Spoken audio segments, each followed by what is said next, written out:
Good morning, everybody. I'm glad to see that we have such a nice audience here on this fine Saturday morning. My name is Linda Kaljundi. I'm a historian from Tallinn University, and I should say that it's a great honor, but it's also a great joy to welcome Joep Leerssen here at this Kumu conference on Baltic symbolism. This conference is dedicated to symbolist art, but it's also dedicated to the role of culture and visual culture in the construction of national identities. And everybody who has been involved in studying the role of culture in nation building knows that Joep Leerssen is really one of the leading and one of the pioneering scholars in this field. So all of us at the conference committee were extremely glad and also extremely excited to hear when we learned that Joep Leerssen agreed to come to this conference and to comment and share his thoughts on Baltic nation building and Baltic visual arts. So at present, Professor Joep Leerssen is a professor of European Studies at the University of Amsterdam, where he also holds a Royal Netherlands Academy research professorship. He actually has a background in comparative literature. He has studied comparative literature in Aachen and Anglo-Irish studies at the University College Dublin, and he received his doctorate from Utrecht University. He has worked, as I'm sure you surely know, on a wide range of topics, especially on imageology, national stereotypes, and cultural nationalism. Starting his career as a scholar mainly with Irish nationalism, he has thereafter taken a more pan-European or even a global perspective. Among his many publications, the monograph National Thought in Europe from 2006 has become a standard book to rely on and to refer to for everyone who is dealing with the growth of nationalism in Europe and the role and agency of culture in this development. Joep Leerssen has also been significantly contributing to the theoretical discussions on nationalism and also on the definitions of romantic nationalism, an issue that very closely relates to the main topics and themes of this conference, and a topic that I think we haven't fully explored and debated yet during these past days. To conclude with, I would like to emphasize that I think much of Joep Leerssen's research illustrates that good, comparative, meaningful research grows out of good contacts and good, friendly, and well-planned cooperation and collaboration. Joep Leerssen has been a leading force in a number of major international research projects and networks. Recently, he has been also dealing a lot with several digital humanities projects, including the Digital Encyclopedia of Romantic Nationalism in Europe, a book that last year also came out as a printed book. So please join me in welcoming Joep Leerssen as the keynote of this conference.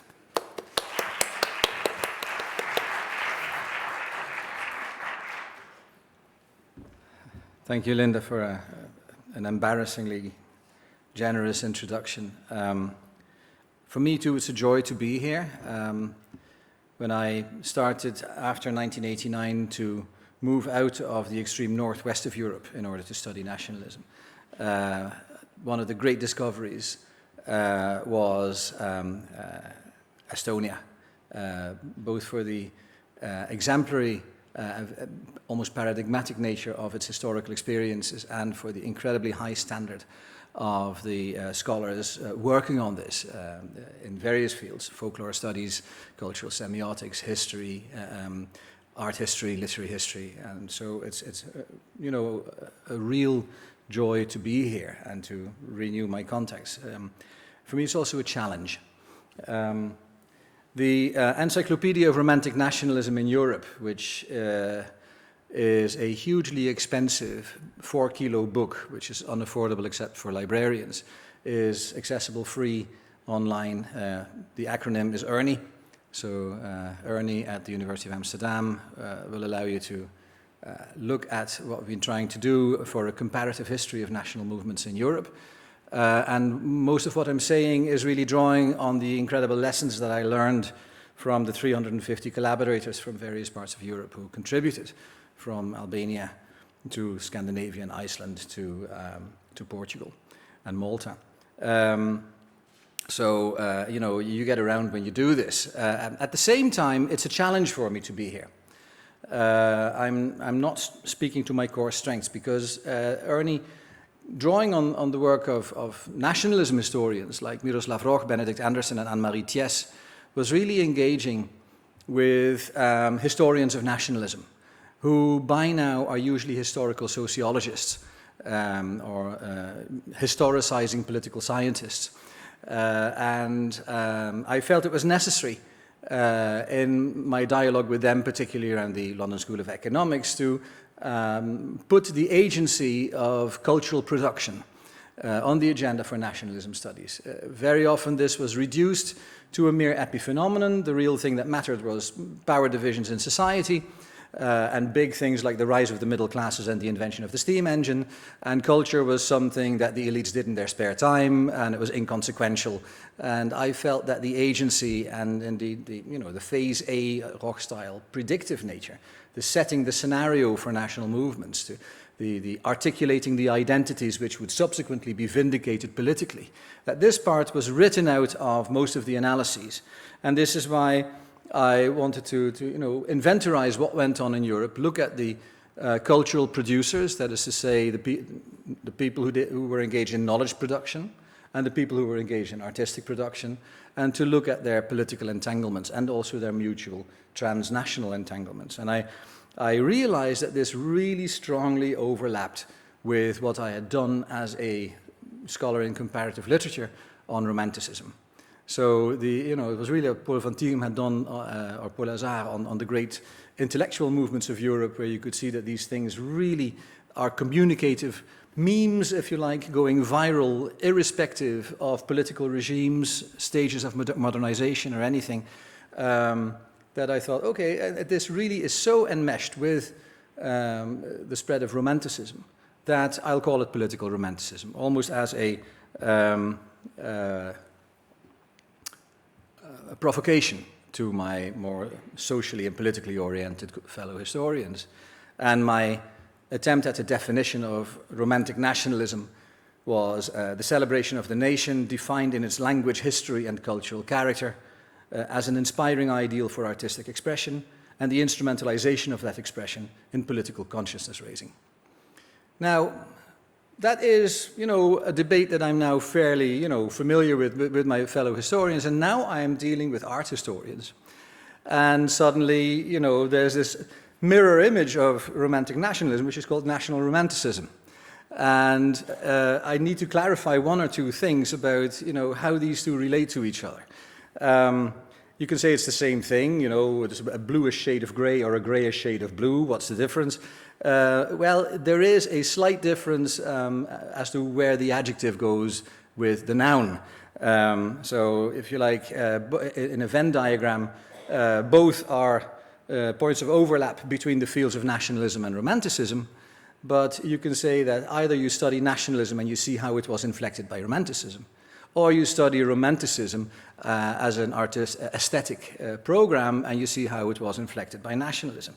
And for that reason, the overlaps in the Venn diagram might be congruent, but they have different edges. So romantic nationalism has a round edge, and national romanticism has a square edge, if you like. So we want to make sure that we're not going to talk about cross purposes if we think that the two are mutually interchangeable. This might be overly semanticizing, but we might as well clear this up at the beginning. And so adding to the complexity, and my challenge, is the idea that now we're talking about symbolism, and is that part of national romanticism or romantic nationalism at all?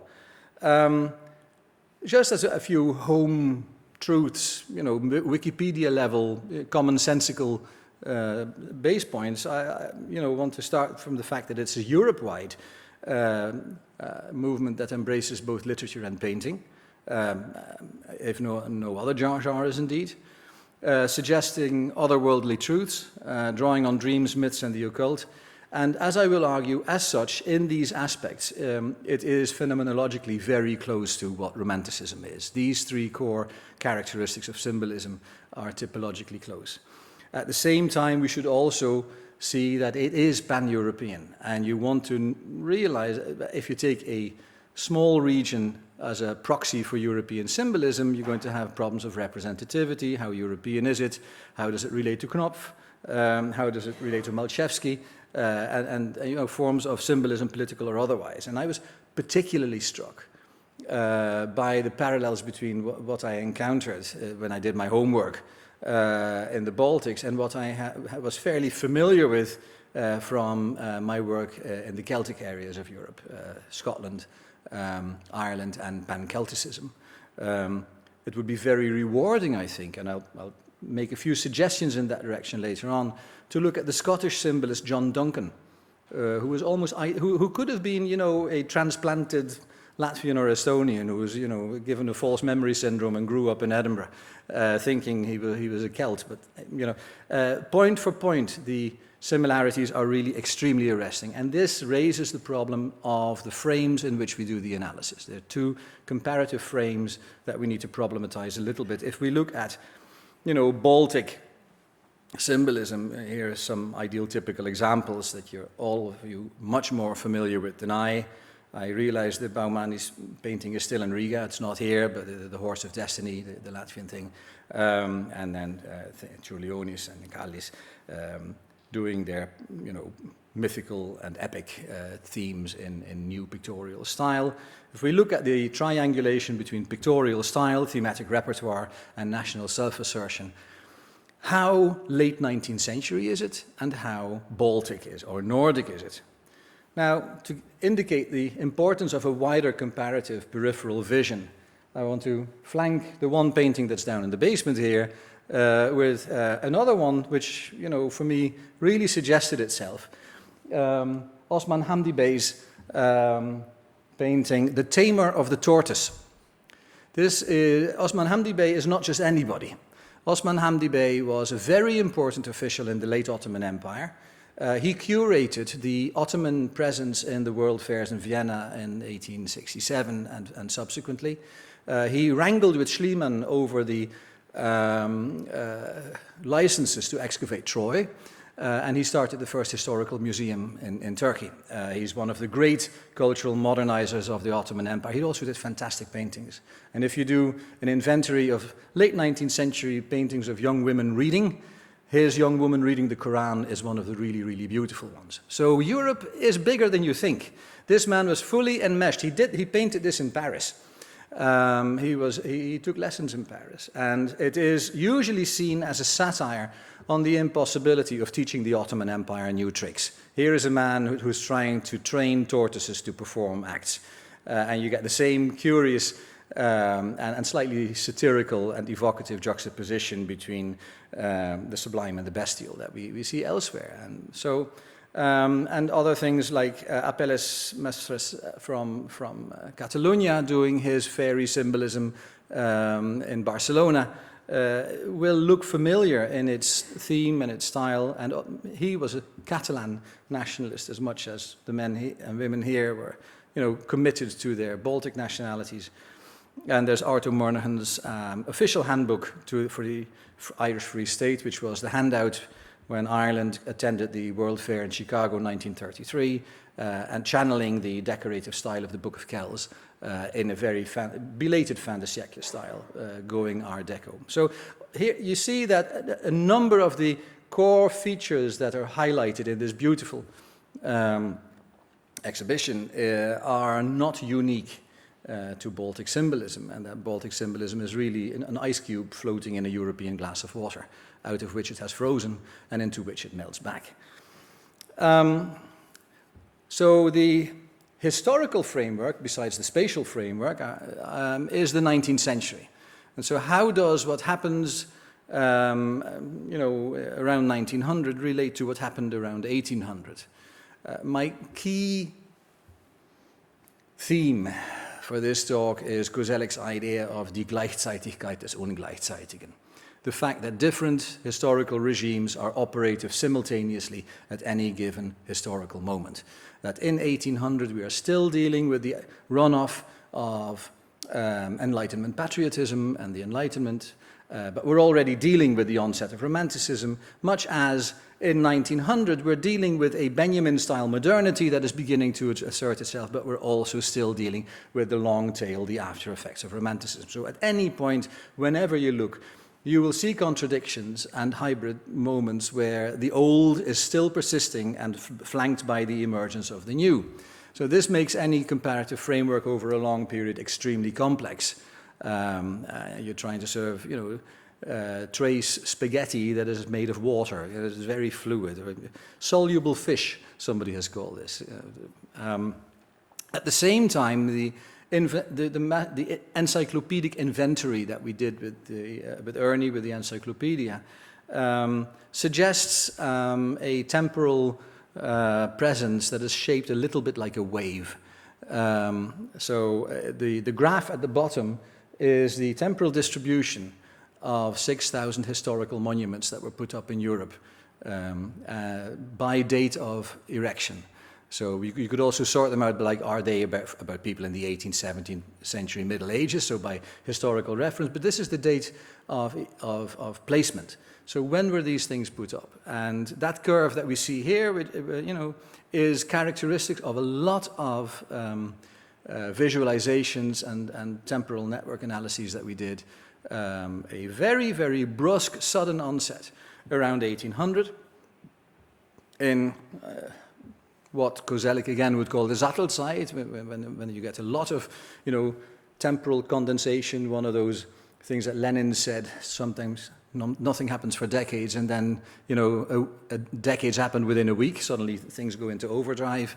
That we see this happening around 1800.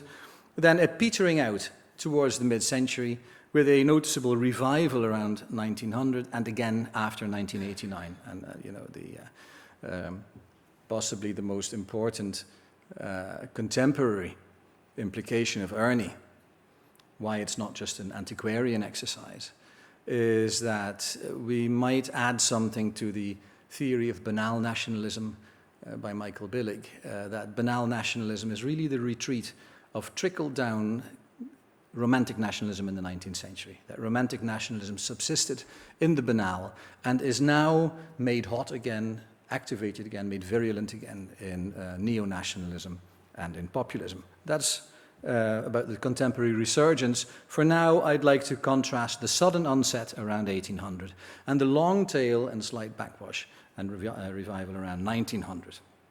So how does that look? And this is really my debate with people in the 18th century rather than people in the 20th century.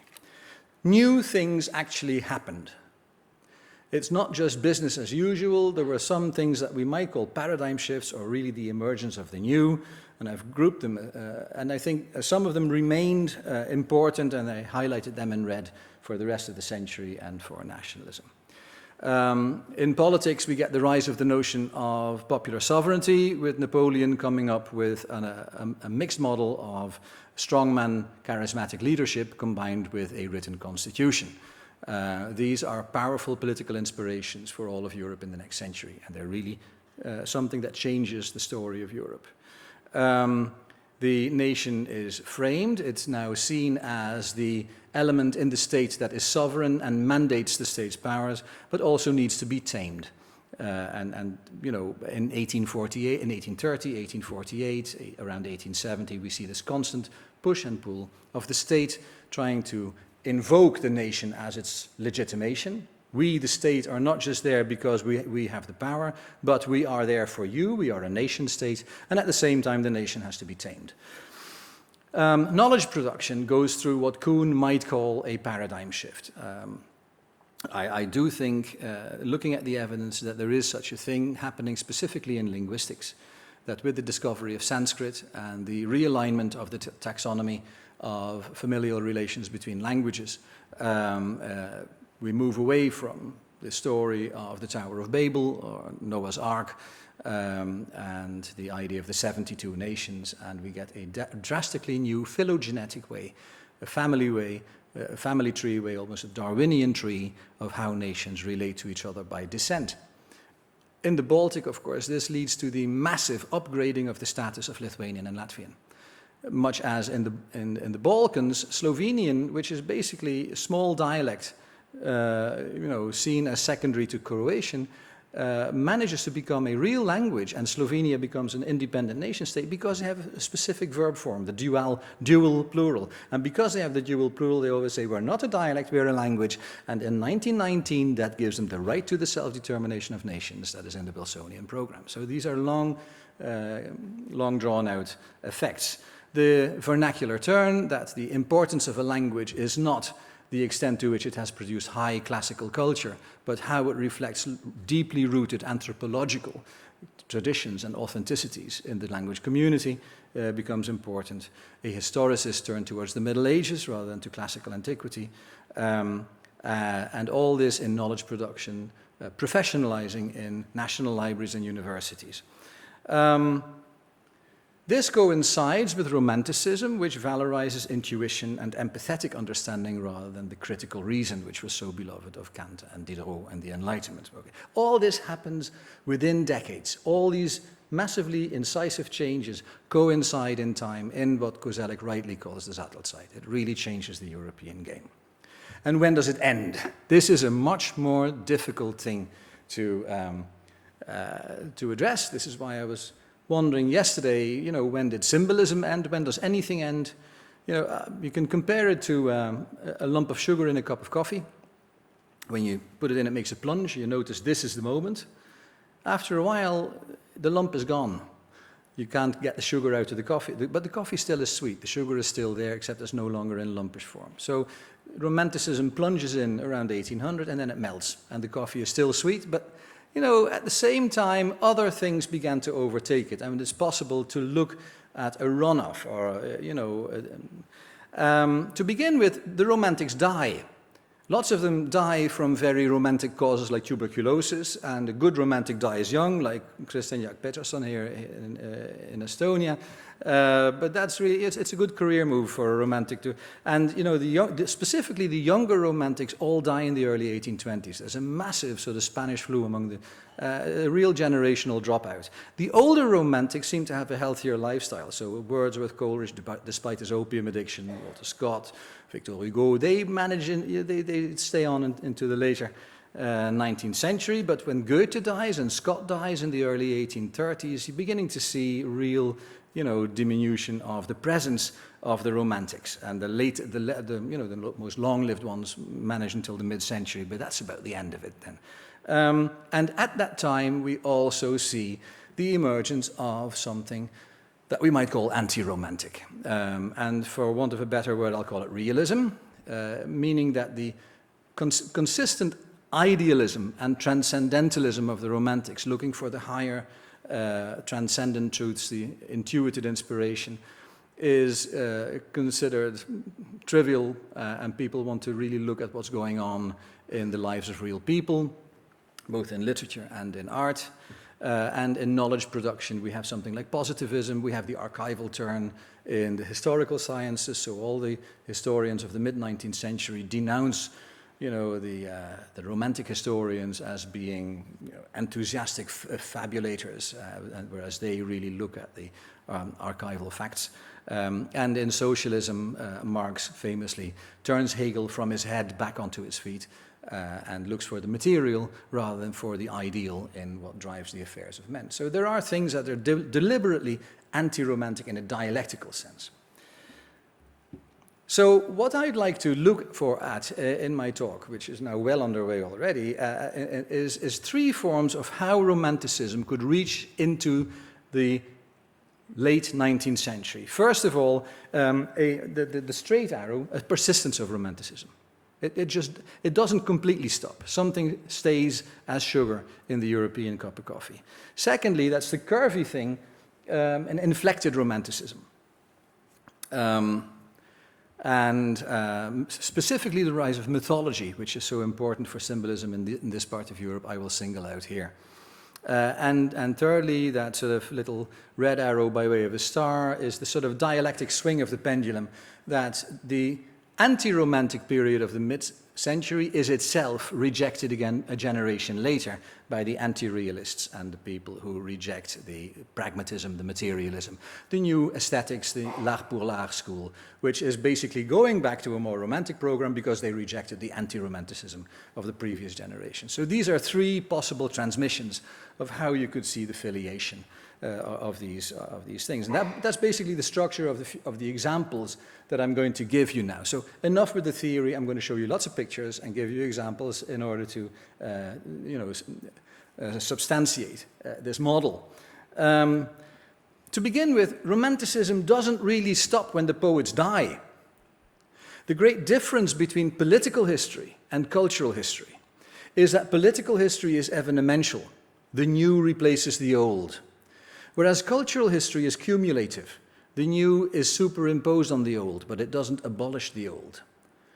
And so when Keats dies in 1821, his poetry remains as popular as when he was alive. It was a great career move for Keats the poet to die, because his poetry was as operative, as present, as inspiring for the pre-Raphaelites, for instance, in the 1860s, as it had ever been for his friends and family in the late 18 teens, more so.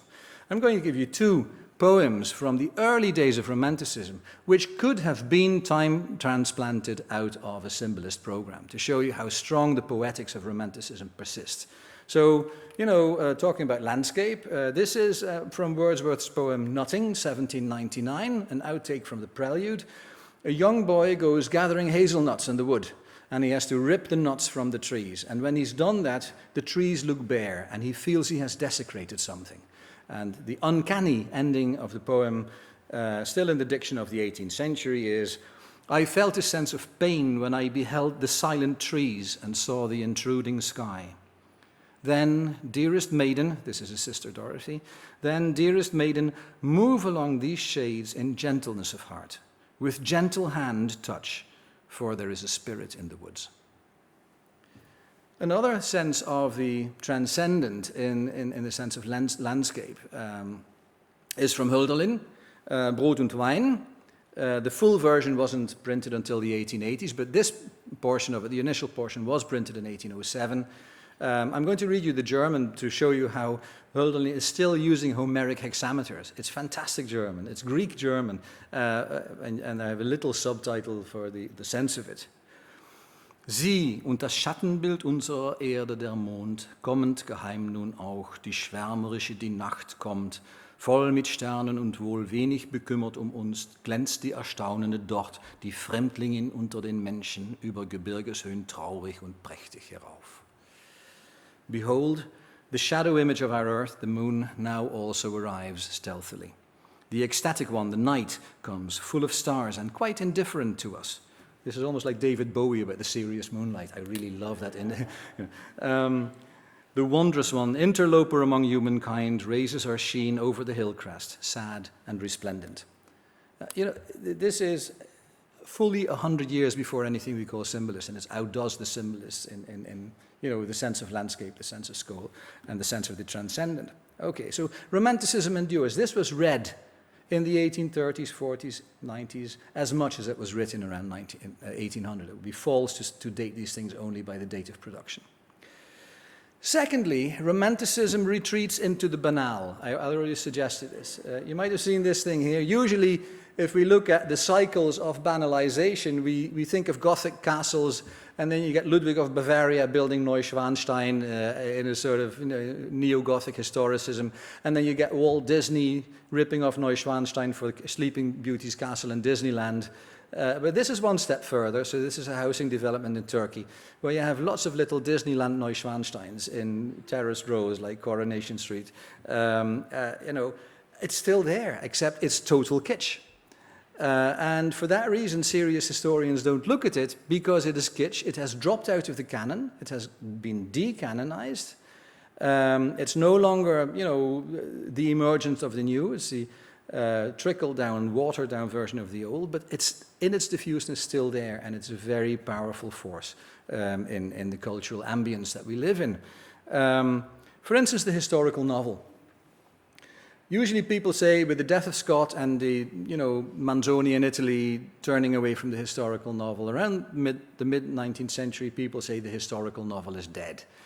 And then they say, yeah, okay, Tolstoy, perhaps.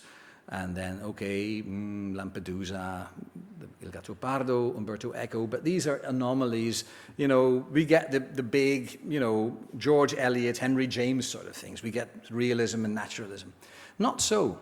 The historical novel doesn't die, it just goes banal. It just retreats into this unobtrusive space where it is now written for a readership that is no longer prestigious. That is to say, children and women. So rather than being a prestigious genre for, educated men and critics, it now becomes the bodice ripper, Georgette Heyer, girl comedies in crinolines, like this movie, The Favourite, the schlock about girls in wigs. That is a subsistence of the historical imagination. So Georgette Heyer, there's Margaret Mitchell. The great American historical novel is Gone with the Wind, and certainly now in American politics, it's the War and Peace of America. It's about the Civil War, and it's all about, a woman with a demon lover. And then for the male part of the audience, we have the juveniles, the young boys, and the boys who refuse to grow up like Mel Gibson, who are still striking the pose.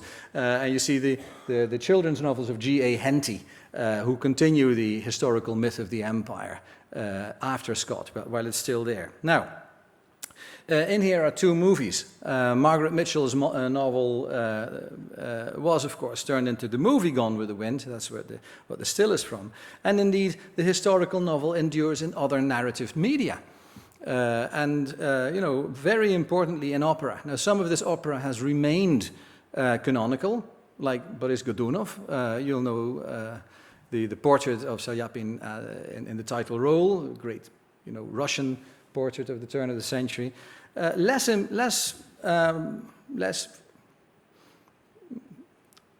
successful was the opera Ivanhoe that was done by Arthur Sullivan around 1900. It bombed, it failed to work, and people saw this as a sign that the grand historical opera is dead.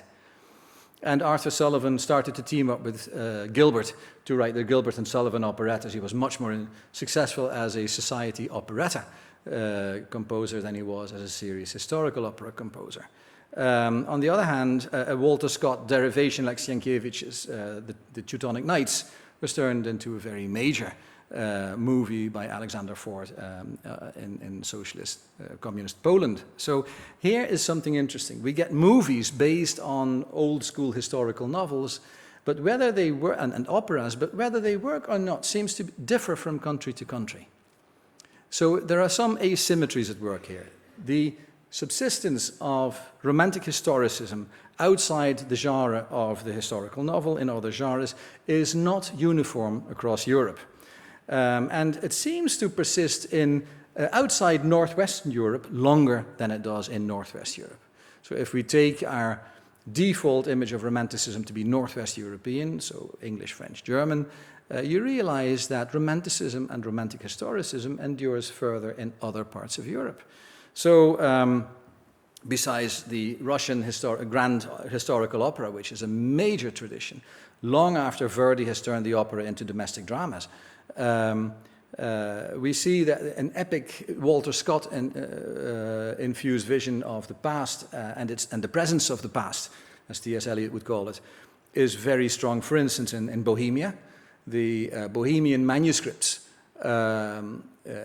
published and concocted in the early 19th century give rise to a lot of operas and myths, Libuši by Smetana, and the hero figures of Zaboj and Slavoj, who are part of the bridge that is constructed over the Moldau. And in Lithuania, we have a very productive myth in the form of Birute, whose name I haven't really heard in the proceedings so far.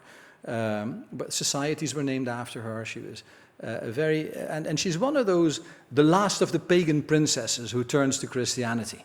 It's a trope that's, all over Europe. Bellini's opera Norma is about the last Gaulish princess who faces Christianity. She's part of a paradigm. But you realize there's a cult of birute going on in Lithuania that is very much part of a European pattern. But you have to look for it. And you have to maybe adjust your chronology for the fact that Europe is not just England, Germany, and France. So it means that we have a Rubik's Cube. We have a number of variables, and we can twist and turn the cube in any direction, in geographical inflections, in temporal inflections, in genre inflections. The Houses of Parliament in Budapest.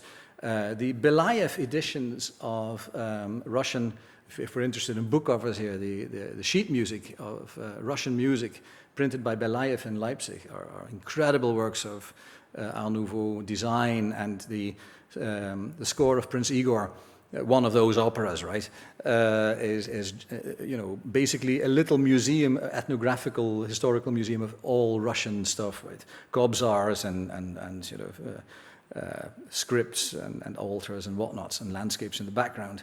And in Uppsala there is a mural by the man whom we all, fondly recall as the harmonious domestic painter inventing IKEA Sweden, Carl Larsson. But Carl Larsson could also still do the grand historicist romantic thing if he did official commissions for murals. The famous Midwinterblad in the Stockholm Museum about a human sacrifice in pagan times, and here the entrance of Gustav Vasa into Uppsala, I think, in Uppsala Cathedral. So he is still doing the romantic thing, except we only look at his domestic pastels and drawings and watercolors and whatnot. But this is part of the story too. Indeed, the mural persists for a long time. And here too, in the Baltic, we're part of that. We have Petzold doing the occasional thing for the Baltic German sort of elites here in Tallinn. There's Andreoli in Riga doing. This is this might be for Kaunas actually. This is a cartoon he did for a mural in a church in Kaunas. And in Riga Cathedral there is a Munich-produced stained glass of Gustav Vasa visiting the Riga Cathedral. In basically the standard post-Nazarene Dusseldorf style. So and what you have also is a style in the mural that is very specific and will continue to be very important. The Nazarenes, as all of you know much better than I, in Rome, reinvent the art of the mural. They harmoniously transcend the distinction between colorito and disegno. They have clear outlines, they have bright colors. It looks like Walt Disney because that is what murals do, and people like that. And and all these Nazarenes become directors of the most important art academies of Germany. Munich, Dusseldorf, Leipzig, Berlin, you name it, and their influence in propagating this clear outline cartoon-style drawing of strong outlines and clear colors will set this, the stylistic palette for what I call academic romanticism for most of the 19th century, and it has a very strong lingering tradition. It also spreads to the decorative arts. For instance, stained glass, which is, as a medium admirably suited to this type of aesthetic program. And some people have made a very believable case that socialist realist propaganda posters and Playboy-style glamour nude photographs are the last long lingering continuations of this brightly, as religious artists in a way, of a sort of a saccharine, easy on the eye Nazarene program. Okay, so now we have inflected romanticism, and I would like to look at the most important inflection of romanticism where it persists but in a different form. And the former, I think, is most relevant to this part of Europe is that of mythology. The vernacular turn in romanticism, first of all, manifests itself as an intense interest in folktales. Truism number one, you all know this. Except as against Herder and the 18th century early sentimental interest in folktales, the Romantics with Grimm make the folktales sublime. And that, of course, is how Novalis defines Romanticism, to take the mundane and give it a sublime importance. That's indem ich dem Gemeinen potenziere, romantisiere ich es. So we raise it to a higher power. And what Grimm does with his fairy tales, as opposed to what Arnhem and Brentano had done or Herder had done, is Grimm says this is not just sentimental stuff done by artless peasants in their hovels telling bedtime stories to their kids. What's happening here is that these peasants are guarding the immemorial vestiges of a pagan religion which the elites have abandoned in favor of Christianity. And the elves and the dwarves and the gnomes that Grimm sees are important and non-trivial because they are anthropologically, ethnographically recalling very early pre-Christian stages of society. So there is an ethnographic interest, a scholarly interest in folk tales, which is different in the romantic interest in folklore from what went before. So crucial for this program is that folk tales are linked to pagan belief systems and supernatural tales about these belief systems, in other words, mythology. I have traced mythology in an article as something that is either a form of cultural production or a form of knowledge production and can't make up its mind what it is. It's also a failed academic discipline. Mythology never really established itself as a scholarly discipline in its own right because it didn't really have a method. But again, I did a sort of a network analysis, what types of mythology emerged around Europe. And of course, it all booms out of the interaction between Germany and the Nordic world, with the Germans taking note of the new editions of the Edda in Denmark in the late 18th century, and then saying, wow, we have the Nibelungen, but you have something that is even more badass than that. So, who was this? And that inspires a number of other people looking at the pre-Christian pagan belief systems of Europe, and most importantly, the Celtic and the Balto-Slavic ones. And there's very, very interesting parallels between the two. So here, this is basically just plotting on the basis of Ernie data, some important book links, books intertextually relating to each other. The link that goes through Dansk from Berlin to Königsberg to the Baltic is Manhart, who does a German-style inventory of Latvian mythology in the mid-19th century, totally in the style of Grimm, but being overtaken then by other things. Now, I would like to keep in mind this symmetrical two wings of European myths, the Celtic ones and the Balto-Slavic ones, because I think it establishes also a frame of comparison. To briefly give you the paper trail of how Romanticism became different because it turned folklore into mythology, into ethnography. Here are some key dates in mythological development as they affected Poland-Lithuania, and then also Lithuania opting out of a Polish-Lithuanian identity frame. It starts in Vilnius with young Joachim Lelewel, the later radical historian, looking at mythical elements in Slavic and Lithuanian folk customs, and a pupil of Lelewel, Theodor Narbut, in Lithuania known as Narbutas, works this into an antiquarian, very speculative thing, the ancient history of the Lithuanian nation, which is made even more speculative by the poetical treatment given to it by the Polish poet Kraszewski in his epic poem Anno Fielas. And the first book of this is on mythical themes that he takes from Narbut. It's called Vitolo Rauda, and it's about the ancient ethnic roots of the Poles and Lithuanians. And Kraszewski says that the Poles are the descendants of the ancient Persians, and the Lithuanians are the descendants of the ancient Persians, and the Poles are the descendants of the ancient Indians. So he's trying to fit it into some sort of Indo-European scheme, and it's all totally cuckoo, but that's a Romanticism for you, I guess. Vitolo Rauda remains incredibly popular within Poland because it's turned into a cantata by the national Polish composer Stanisław Moniuszko, the cantata, specifically the cantata Milda. And at that moment, the Lithuanian activists say, hang on, you Slavs have Perkunas and you have your Slavic gods. You're getting on our turf here. Milda is not a Slavic goddess. And so the Vitolo Rauda is translated into Lithuanian by the 1880s, and in the very first issue of Aushra, it is claimed as the national epic of Lithuania. And since then, I'm told that Milda is still an extremely popular girl's name in Lithuania, the goddess of love. But she's, total contrivance. It's a real case of an invented tradition. We'll come back to that. It's nonetheless very culturally productive. The Finnish-Estonian case goes from another thing. It starts in Swedish Finland, and you get people around Abo, Turku, doing a mythologia fennica, preparing the ground for Lönnrot.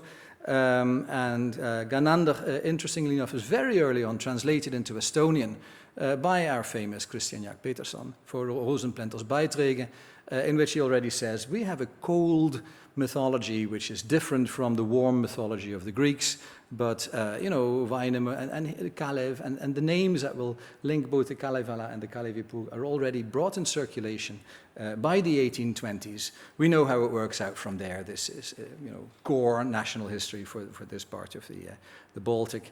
I needn't dwell on that. Latvia is the most problematic case because it gets it coming from both sides. It's sort of a buffer zone in the middle between a Finno-Ugrian and a Slavic and a Lithuanian thing, and you get a very strange mythological syncretism happening there, beginning with Galip Merkel's Die Vorzeit Livlands, which is again in turn drawing on medieval chronicles, on the Old Prussians. It's a slightly late start. The Narbut mythology is translated into Latvian by Alunāns. We get the very important Grimm-style scholarly ethnographic study with Manhart, the Letto-Preußische Götterlehre, and then we get the literary production based on mythological themes and the scholarly production starting around the 1880s. Lach Plēsis is again a fairly idiosyncratic thing. I am not quite sure whether it started as a mystification pretending to be an original myth, or whether it started as a romantic epic poem in mythological style. It's a bit ambivalent in that respect. Lach Plēsis in Latvia seems to be very important for political mobilization in the army, but doesn't seem to be as important as the Kalevipoeg or Kalevala for cultural production. So there seems to be a slight asymmetry there, which I leave to the experts. Anyway, what happens is that mythology is massively important in these areas. Partly, of course, because it's the best you have. A lot of Romantic historicism is driven by archival discoveries. The manuscript found in an attic is the archetypal beginning of a Walter Scott-style historical novel. But there were not really many medieval manuscripts to be found in attics in Latvia and Lithuania. So you have to make do with oral traditions, as Karadzic did for the Serbian oral epic. You look at oral traditions, and where they are very fluid and formless, you don't look at the fabula, the actual text, but you look at the sujets, you look at the actual themes, the mythologies that circulate as motifs in the imaginaire. Okay, the third way, the dialectic swing of the pendulum after the inflected, mythologized Romanticism. Realism in painting and in literature rejects academic Romanticism, the grand history paintings. Not only do we get the notion of realism with Courbet and the Salon des Refusés, etc. in Paris, you all know this. What I found was rather curious to know is the invention of the lead tube around the same time. 1850, for the first time, painters can take their paint out of the studio. They don't mix the paints in the studio anymore. They can put the paint in tubes, and they can do plein air painting. Rather than doing your sketches out of doors and then painting it in the studio, they can now take a traveling easel and actually do their painting out of doors. And what do they paint? Young girls in the countryside. So we get all these genre paintings, and here Rusiecka is an early example of that. All Polish and Lithuanian choral societies and dramatic societies that will adopt traditional dress in the 1880s and 1890s will get their sartorial styles from these paintings that they, see. We have a fair number of Estonian examples here as well, mid-19th century plein air, sentimental genre paintings of lower class peasant life, sometimes also in a very socially critical way, the Volga boatsman, the famous Repin, the Russian wanderers, and what I think is a very beautiful subset of themes, and I'm making a little collection of this, is reading peasants. Not just reading young women, which, you know, in a feminist climate is becoming a very important statement of women doing something, but peasants reading. And there are a lot of very moving pictures of reading peasants from all around Europe. The man whose name escapes me at the moment, but he was the first Jew to graduate from St. Petersburg, and he was the teacher of Chagall in Vitebsk. He does a beautiful painting of a Jewish clockmaker reading a Yiddish newspaper. And here we have, of course, the painting that's here is the peasant reading a newspaper. And if you look closely, you know what he's reading. He's reading Johan Voldemort Janssen's newspaper. It's not just any newspaper. He's reading the newspaper that will no longer call him a peasant, but an Estonian. So there is a massive, you know, affirmation of the growth of a public sphere, of popular literacy going on. And this is a very committed, here and now type of aesthetics that doesn't need transcendence, which finds plenty of real, raw, inspiring stuff in the actual truths of everyday life. This is I would call it anti-romantic. It is non-transcendent, and it prepares all the other forms of progressive, experimental art in the sense of Rimbaud's dérèglement systématique de tous les sens. So this is prepared here. At the same time, as in any dialectics, there is a refusal of this new style. As I pointed out, academic romanticism persists in official art, in murals. Historicism persists in genre paintings and remediating literary themes. I want to say one or two words about that. If you look at the studio of Ary Scheffer in Paris, a very good example of a romantic studio, you see an incredible new preponderance of paintings on literary themes. Paintings illustrating poems by Byron. Paintings on Paolo and Francesca, taken after Dante. Paintings on themes by Shakespeare, Hamlet wondering what to do. So suddenly we get this autonomization of art, where art is about other art. This remediation aspect that literature provides the inspiration for painting. Seems to be a sort of recycling model that romantics are very prone to. And if you look at the persistence of historicism in painting, it's very rarely about the great battles or the great court scenes of the past as it really happened, the factual past, but a lot of paintings on Kalevipoeg, on things that were stories from the past. So you evoke the past not directly as a reality back in time, but as part of an imagination, an imagined, retold, culturally mediated past. And as such, as a secondary historicism, it persists against realism.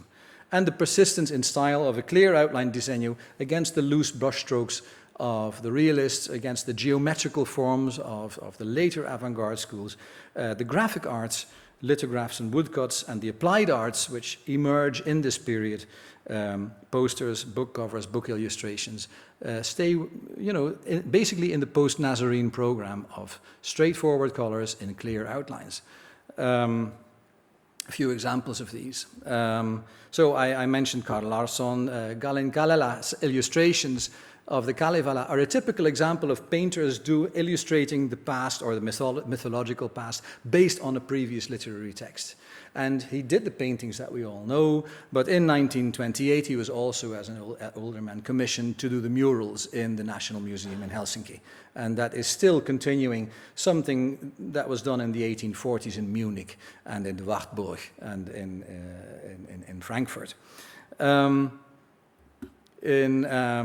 Other forms of literary themes, Gustave Moreau as a neo-romantic doing the Salome theme. You take a literary theme, you have of course all the pre-Raphaelites in England taking Arthurian stories. The Mort d'Arthur and the Idylls of the King become a very important literary inspiration for pictorial production. In the applied arts, I've shown you the Riga stained glass.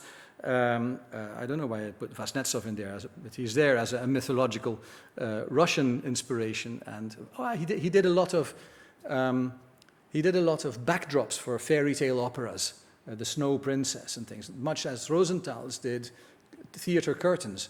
Vasnetsov did a lot of backdrops and costumes for productions. I think the traditional Russian clothes that the Ballet Russe used for the Sacre du Printemps might have been either Ryorich or Vasnetsov designed. So the Russian symbolists are doing the applied arts as well. And Andrioli, whom we saw as a Lithuanian muralist, also does book illustrations. So here's an illustration on the murder of Kęstutis.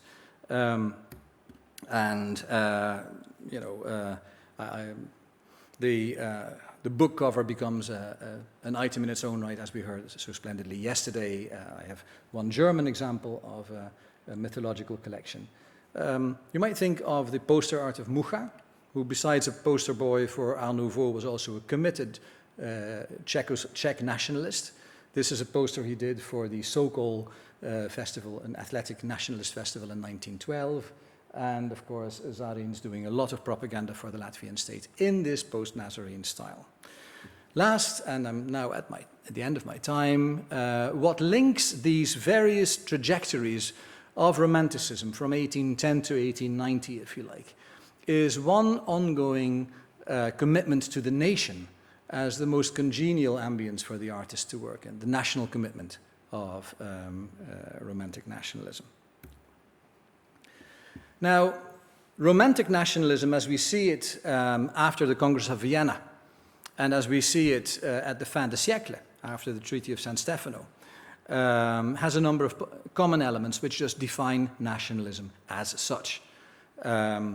The notion of popular sovereignty, which is why I believe that there is no such thing as medieval nationalism. You need to have the idea of the sovereign people to have a nationalistic ideology. And more importantly than that, the people is defined not just as a social stratum, but as a cultural community. The people is a filiation from ancestors to offspring, linked by a shared culture and a cultural memory. They have a specific national character, a separate language, and a shared cultural heritage. So you have a culturalist identification of the people. And importantly also, artists and intellectuals are very important agents in national movements, what Miroslav Roch calls the voorkämpfer, the protagonists. They don't belong to any particular social layer. They can be from the nobility, or they can be serfs, or they can be middle class, but they all believe in the idea that the nation is a cultural community and deserves a sovereign mandate in the state. So we get a lot of, nationalist manifestations of community building in various, parts of Europe. So here's the Palace of Music in Barcelona, a Hungarian cultural center in Transylvania, Ålesund doing its Norwegian type of demure anti-Swedish nationalism in community centers, and Sarajevo doing a Ottoman-inflected nationalism in the middle of the Balkans against Serbian annexation schemes. At the same time, there is a temporal difference. Some areas in the 1880s have won political autonomy or a degree of autonomy, and that's a weaker form of sovereignty. You can have a certain amount of autonomy without being necessarily sovereign. And, this comes in waves. So not every country is in the same political realization of its political ambitions at any given moment in the 19th century. Greece, Serbia, Romania, Belgium, and Finland are there relatively early, pre-1848. After 1848, Italy unifies. Hungary and Croatia get the Ausgleich autonomy within the Habsburg Empire, and other parts of the German lands and the Habsburg lands get some form of at least cultural self-rule. And there, for instance, we see the idea that the young Czechs and the young Slovenes, much as we have the young Latvians and the young Estonians, are flanked by the old Czechs and the old Slovenes, that there is an earlier generation of nationalists coming from the period of 1848 and Bach absolutism. So there is an asymmetry there. And around in the closing decades of the 19th century, we see autonomy achieved by Bulgaria, Albania, Luxembourg, Norway, and Iceland. And that leaves this part of Europe pretty much out of the picture. So that means that whereas, all of Europe is nationalist, the realization of nationalism, the fulfillment of the ambitions, is asymmetrically distributed. And I think there we can see that there might be regional specificities. And the differences that might obtain between early Romantic nationalism and late 19th century fin de siècle nationalism become meaningful. Old school nationalism, as we see it in Belgium or in Serbia, is historicist, has a heroic or aristocratic view of the past, aims at restoring a lost golden age, and wants to maintain the nation's separate identity. If we compare Barcelona and Tallinn, in 1890, you see things are a little bit different there. They are part of a William Morris-style reformist utopianism, a progressive idea, goes hand in hand with vegetarianism and nudism and feminism and what have you. They are future-oriented. They don't want to, their view of the nation is much more demotic and popular rather than feudal and aristocratic. They are preparing a better modernity rather than restoring a golden past. And their main agenda is to upgrade the province from its subaltern status to take its place in a European concert. So it's a much more cosmopolitan, internationalist, non-separatist form of nationalism. It's a much more Europe is used much more in the nationalism of the subaltern provinces of the fin de siècle than it is in Belgium or Serbia in 1830. So I think fin de siècle nationalism, and this is my conclusion, is strongest in those areas which by 1900 were still under imperial governance. And those were the four pictorial examples I gave at the beginning of my talk. And I think therefore the most meaningful comparative framework is to look at fin de siècle nationalism as something that happens in the borderlands of crumbling empires. That is the Baltic, but it's not only the Baltic. It's also parts of the Ottoman Empire and parts of the British Empire and parts of the Spanish Empire. And so these are also where we get very strong Art Nouveau styles and symbolistic styles. So I think that would be a meaningful typology and distribution. At the same time, culture combines not only different parts of Europe in different political regimes, but also those parts of Europe with the core nationalism that is hardcore and a continuing tradition elsewhere. For instance, Germany, here are four allegories, romantic allegories of Germany, by the Nazarene Veit in 1835 and 1848, by Claesen in 1860 and by Kaulbach in 1914. And you see how Germania as a maiden gets weaponized from romantic to belligerent. And that is still the danger. While everybody is being Europeanist and reformist and progressive in the Baltic countries, this is going on in the rest of Europe. Thank you very much.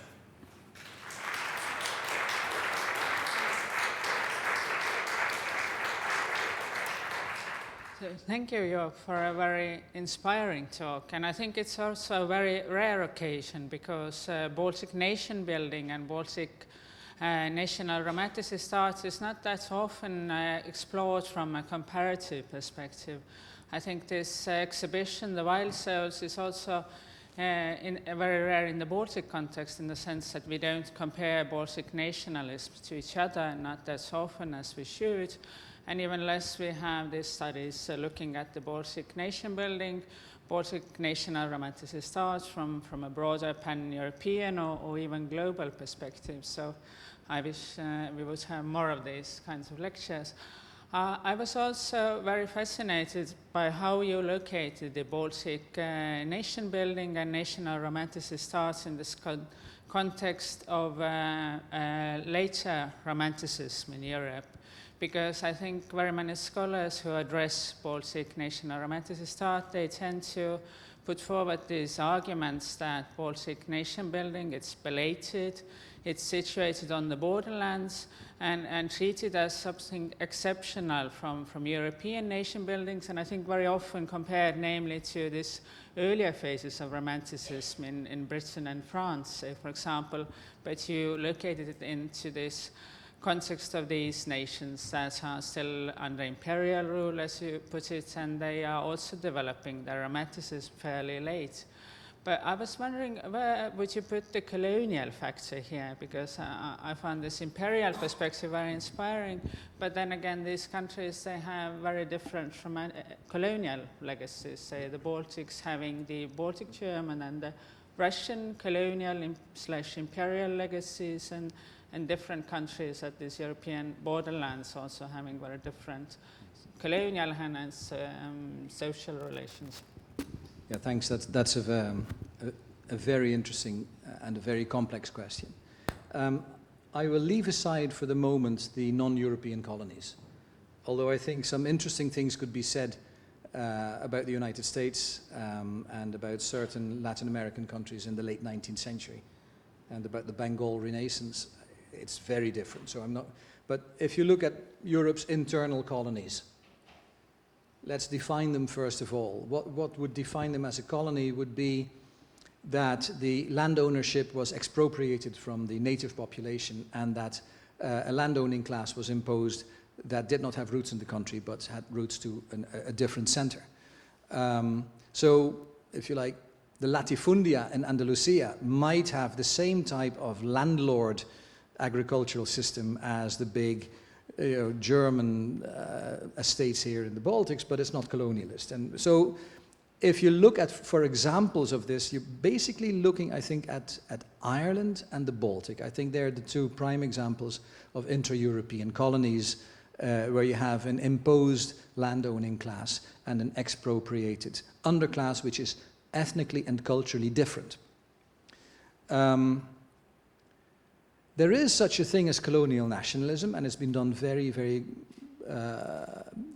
it's been studied very well for America, and we can apply it certainly to Ireland, where at a certain point you see that the interests of the elite diverge with the interests of the state.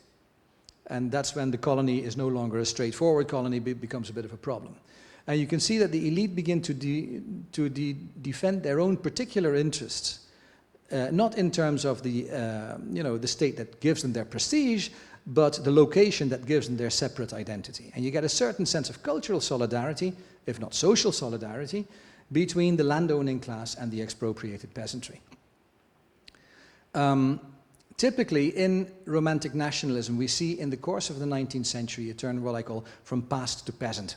So the early stages are all about medieval knights, and later stages are all about simple maidens living in peasant hovels, two forms of sentimentalism. Now, obviously, the colonial romanticism of landowning elites is aristocratic. They look back, in this case, to the Livonian order, the Teutonic Knights. They evoke their aristocratic heritage, and they do that in a Walter Scott mode of saying, we're all Ivanhoes, and we, for that reason, have a right and we have roots to be here. And very often this also goes hand in hand with a growing sense of benevolent paternalism, in that the economy is no longer one of pure wealth extraction, the way it would be in the sugar and coffee plantations outside Europe, but that, they want to be like father figures for the local population. So there's a certain paternalistic idea of, if you like, an elite colonial nationalism. It's usually the early stages. And I think you can see that in some Baltic German Romantic historicism here, as well as in what we call Anglo-Irish nationalism in Ireland. So Yeats is a very late example of that. In a second, more militant form of nationalism, the locals will say, stop talking for us. You talk as if you claim to be our spokespeople, but in fact you are our historical oppressors. We have a different story to tell. And so we get Janssen and Koidula and people doing a nativist form of demotic nationalism, which is much more culturally essentialist and looks less at the feudal past and more at the popular traditions. And there too is a strong parallel with what happens in the second wave, the Patrick Pearse wave of Irish nationalism. So I think there are very strong parallels for that. Mm-hmm. Thank you very much. And I think indeed this kind of colonial framework or colonial way of thinking about also the medieval past in the Baltics, that's really interesting, both when looking at the Baltic German Romantic historicism, which from the onset of the 19th century starts to depict and represent the Baltic medieval past in a Columbian fashion and comparing themselves to the conquest of America and so on. And then again, the Estonian nationalists of the late 19th century, they also think of the national fights of the Estonians against the oppression of the landlords through very explicit colonial comparisons with Latin America, for example. I think also this, the way how you focused and thematized the shift from the feudal past as the ideal past of Romanticism to a more mythological past was very fascinating. And again, in a Baltic context, one would very much link this to this rise of the nationalism of the young nations, who obviously, as you also explained, oppose themselves to this feudal past of the German elites and nobility, and hence would more valor and focus the mythological past and the based on the oral folklore of the local peoples. But then again, you also emphasize that this the way how the feudal past goes out of fashion, that's also more a pan-European phenomenon. Would you also link it to the revolutions of the 1848, for example? Yes, it never quite goes out of fashion. It goes out of fashion in the salient, prestigious, canonical parts of cultural production. And as I said, there is still a strong glorification of the feudal heroic past in popular literature. Braveheart, Gone with the Wind, is still continuing that stuff. So, but it is marginalized, and in a sort of Tenyanov mode, it goes to the periphery of the cultural system. The fact that the attention shifts to the nation, the oppressed, the peasantry, is an interesting one. It begins within Romantic historicism itself. We can think of Michelet, who constantly sees that the real France is the France that was oppressed by its feudal lords, even though there was no colonial relationship. Michelet also almost makes it so in saying that the normal French were the local Gallo-Roman population, and the Franks who came in with Clovis imposed an aristocracy on top of that. So you always had a colonial model imposed on the national history. But it's obvious that at this point, the message of the nation are the plain people can drive two different types of ideology, either nationalism or social democracy. Now, until 1848, these are basically one and the same ideology. It's a sort of amphibian thing that you see that most strongly in Germany with national liberals. They are on the one hand committed, social liberationists who want to, free the workers and go against capitalism, and they're social democrats. And on the other hand, they're total German chauvinists, proclaiming the superiority of Germany over other cultures and the right to claim Alsace-Lorraine back, etc. And you think, how is it possible that, socialism and Treitschke-style nationalism are so fused into one thing? Well, they fission after 1848. And this is what's very interesting, is that nationalism can coexist very strongly with the emerging party politics of social democracy, particularly in the Habsburg Russian borderlands. When party politics are allowed, the nationalist story of liberation is taken over by the social democrats. And I think definitely this kind of developments in the political thinking and party politics in Europe are something that is not that often addressed when one is discussing the development of nationalism in the Baltics. Before allowing the audience to ask questions, I would actually like to play the devil's advocate and ask a question that slightly reminds a question that you posed yesterday when you asked, when does symbolism end? Yeah. And what do you think, when does romantic nationalism end? Can we speak about it in this chronological framework? Yeah. And much as the answer that was given yesterday, I would say it doesn't end. However, I would think you can still do a historical form of periodization in looking at degrees of diffuseness and condensation. So I think romantic nationalism is very condensed in the 1820s, 1830s. It diffuses slightly in the 1860s, 70s. You get a second period of condensation in the 1890s, in the Symbolist moment, and then another diffusion. It is taken over by a Walter Benjamin style of modernity, with geometric forms, a mechanization of our world image, a mechanization of the image of humanity and society. The wonderful paper on dolls yesterday was a beautiful example of how that type of modernity takes over from the organic water plant shapes that we saw on the book covers that you were tracing. These are all organic shapes, and they become geometrical shapes, mechanical, and the totalitarian ideologies have a mechanical view of society and a mechanical cybernetic view of the human individual. That is definitely not romantic nationalism. It's a different form of nationalism. However, as I pointed out, romantic nationalism persists diffusely underground in the margins of the cultural canon as pop art, and I think we see a new moment of condensation right now. Edgar Reitz's Heimat was taking a dumbed-down form of rustic idylls and turning it into a new art form in the 1980s. And we have a new sense of green ecological nationalism and also a new populist Alternative für Deutschland type of nationalism, which begins to call itself romantic. It's very worrying for us at the University of Amsterdam. We have a website on romantic nationalism and we do a Facebook. We get followers from all sorts of terrible white supremacy and alt-right groups because they are discovering the term romantic nationalism. They are reappropriating it. And they are in fact in their crude pop art and in their crude forms of historicism and in their crude inside-outside divisions, replicating some of the worst forms of chauvinist nationalism of the 19th century. So, it's what Goethe says, it's a heartbeat. There are systolic and diastolic moments. And I see moments of when the sponge is squeezed and it's all over, and then moments when it sort of subsides. And I think in that periodicity, we're now beginning to emerge from a very diffuse, subliminal, latent presence back into more salience. Listening to you certainly gives one a feeling that we should have very soon a conference on the afterlives of this romantic nationalism, especially in the today's one.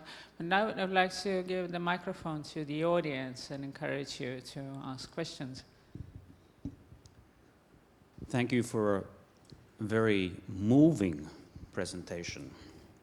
Not just inspiring and thought-provoking, but moving. And I am going, since I talked about borders yesterday, I want to return to your map presentation of inflections. Struck a very positive chord since I was also using grammatical, syntactical terminology yesterday. And of course, I want to ask, and I've asked this slightly provocatively, I presume that that wonderful border or line which extended into nowhere, I presume it was leading to Iceland. Good. Then we're on the same wavelength. And this is exactly what I think is extremely important here, because just as I was talking about a split yesterday, there is another very important split which is enduring, which has existed already since the 17th century, and that is that between orality and literacy and the roles that these will play. And that arrow or that path into the void there, for me, was represented really the fact that, and we didn't discuss that at this morning, we saw where people found their national identity in text. And this text was, of course, the Icelandic myth, now located at in Reykjavik, at Cornell, and in my basement.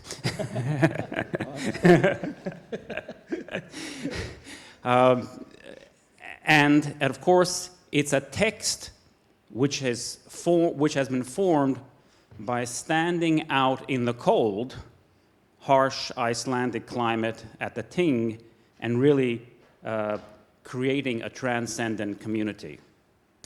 And what it means is that as soon as you get into the textual contexts, you are really transforming, you have to make the distinction between translation, which is really the phenomenon that you were discussing and illuminating in the 19th century, and the other one is the fact getting into text. And this is where it's very interesting, because I find that, of course, the Scandinavian, Danish, Swedish tradition is in very many ways textual. In other words, if you don't have text, you don't exist. Pro domus sua, I have to say that that's the only pair of glasses that my colleagues at memory institutions in Northern Europe have. And that of, the getting into text is the process and there I have the most, you mentioned, of course, the, I would say the Swedish-speaking community in Finland, which of course creates Fennicism, where they are literally working with getting things into text. My question is, of course, since we're talking about the Baltic Sea region, how do you see, are we talking about translation?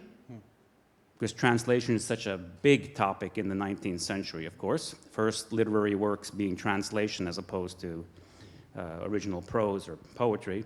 Are we talking about translation, or are we talking in this romantic, national romantic setting about getting into text?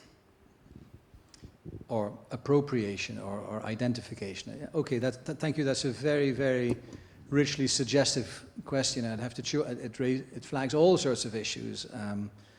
I'll try and pick out one or two things that are most to the point, and I have to leave the complexities and the subtleties under your argument be for the moment. One of the core elements of Romantic nationalism is philological, and for that reason very strongly textual and predicated on the notion of the translatability of the text, the autonomy of the text as a standalone bridge between people separate in space. It's for that reason that Benedict Anderson talks about imagined communities, people buying into the same print capitalism, forming a readership because new forms of book distribution unite them into a common experience of reading disembodied texts that are just disseminated. As you very rightly point out, that is not the whole story. We're now juxtaposing the imagined communities of Benedict Anderson with the embodied communities of people who are actually together and sharing the experience in the same place and in the same time, and doing texts performatively. Hence the incredible importance of amateur theatre societies across Europe in re-oralization texts and performing them on the stage, from Bergen to Iceland to Finland and to Dublin, mobilizing people for sharing stories as a theatrical performance. It's an incredibly strong form of also, uniting people literally into a public, clapping hands together. And another form of an embodied performative sharing of texts, sharing of words, is the choral society. And you see a combination of translation and appropriation in that the format of the choral society is part of modernity, part of sociability. It spreads from the Orphéon in Paris and the Liedertafel in Berlin and proliferates across Europe, and it's part of city cultures in the century of sociability. So we get a translation of the format, but the actual function and repertoire is taken on board nowhere more so than in Wales and in Catalonia and here in the Baltics, for people turning song into a shared experience and a shared performative manifestation of a joint identity, and with a huge mobilizing power twice over, standing out in the cold and actually doing these texts. So these two are really flanking experiences, and you can say that certain advanced modern societies rely more on mediated texts and private reading, and sociability and collective experience is stronger in other types of societies. To some extent that's true, to some extent it isn't, because Wales is in a very different socioeconomic situation from Estonia or Latvia, and still they do the same thing with their choirs. So it's further to explore, but thank you very much for flagging that. Thank you very much for provoking so many thoughts, incredibly many. In the audience, I think I will go on thinking and compare your brilliant, fascinating generalizations with our own experience, but some immediate comments. Going back to the table about national epics and mythology interpretations, which ends in Latvia with large places in 1888, the Bear Slayer was saying that it did not become so important as Kalevala or Kalevipoeg. One should add that the story of large places, just a couple of decades later, incredibly increased its importance its cultural and political and literary importance thanks to the play of Rainis Ugunsson Nakts, Fire and Night. That is one of the core texts in Latvian literary and also Latvian political history. And another aspect, we were fascinated by the slides about a great historical novel becoming banal, and perhaps also thinking about some geographical and national asymmetry in this phenomenon, because we are in a country where it is not true, perhaps first of all because of the figure of Jan Kross in the 20th century. Thank you very much for your kind comments and for your question. My familiarity with the reception history of these produced myths is anecdotal. I stand corrected, and I need to take on board more local expertise. But it struck me that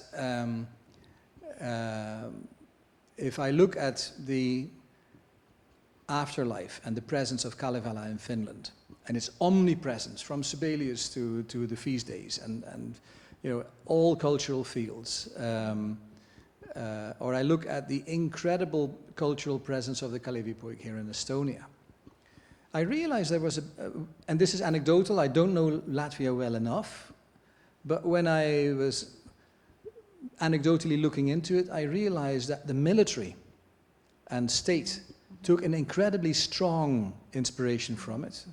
At the moment there is this exhibition on about the Latvian century, and they show this movie from the First World War, Lach Places, which is basically calquing the struggle against the Germans and the Russians onto the mythical figures. But it's really in that mode, principally, that I notice it as a stalwart, heroic, fighting presence in the political and military assertion of the state. Whereas the cultural remediation in painting, you're now mentioning the play, thank you very much for that, but I thought compared to the massive overwhelming presence of the two Kalevis in the northern neighbors, this was more strongly political and military. So that was just an impression I had, so we can discuss this further. The historical novel, yeah, it's a really complex thing. If you want to explore the finesses of this, you also have to see that there is another form of afterlife, which is the historical family saga, Sigrid Undset, Trygve Gulbrandsen, so the Forsyte saga. So it's a complex story, and reading material in different parts of the world. People also read translations. Walter Scott was so there's overlaying things that influence the reading cultures in different parts of Europe in very complex entanglements. Thank you for this wonderfully overarching talk. It's by way of a remark, really, of editorial kind, but how have you managed to not go too far with this systematization? Because there are many phenomena that don't occur. You talked about this asymmetry a lot in your talk as well. Thinking about symbolism, there's practically no symbolism in architecture to be found. It's always rather associated with National Romanticism or Art Nouveau, for instance, and also where to draw the line or how to avoid giving too much power to some phenomena that, in the context of the encyclopedia, is where I'm asking, not to give too much power to some phenomena that might not have had this kind of importance in the national context, but international comparison would give them more power. Yeah, thanks very much. It is, of course, a very fraught enterprise, and you don't want to overstate the case. You can say somebody in Riga walks past an Art Nouveau building and sees that there are some vernacular elements of national romanticism in there, says, wow, that's my country. Let's storm the Russian, let's to arms. The input-output is never linear, never straightforward.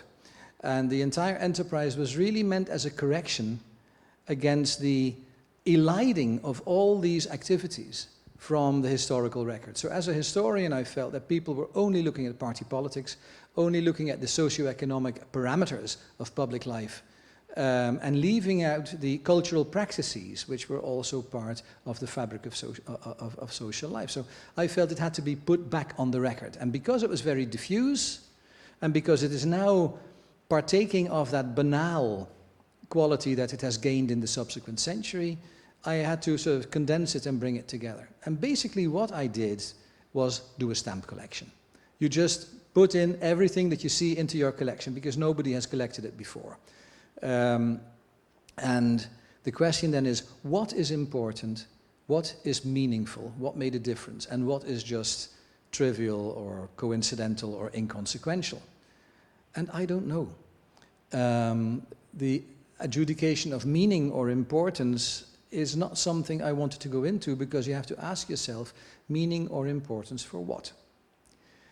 Are certain poems, certain paintings important because they inspired a political sense of patriotism in the onlookers? Or are they important because they inspired later artists to do similar things in their cultural production? So in what frame does a certain cultural practice gain importance or agency? That partly depends on the framing where you see it. The only thing that I was sure about is it can't all have been inconsequential. And part of the thing is to show how much of it there was. Not a single thing was triggering the revolution, but they're like grains of pollen in the dust.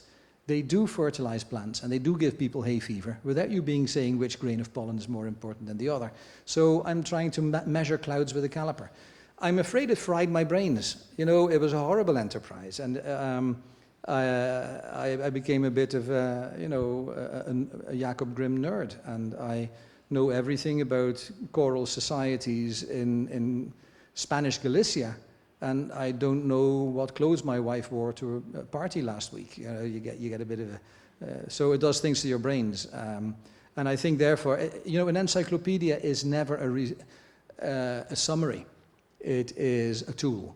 And it's up to other people to make use of it. And at least if they do, in the future, the study of nationalism, primarily the historians, they do not ignore cultural praxis and cultural production the way they used to. And they now have a tool to take it in, factor it into their analyses. So all you can offer is a tool, and what's important about it is up to future generations to decide. I'm afraid we have to end here because we started slightly late and we have to come back after the coffee break at 11:15. So, but thank you, Joep, once more for a talk that was indeed both inspiring and also very moving. So thank you.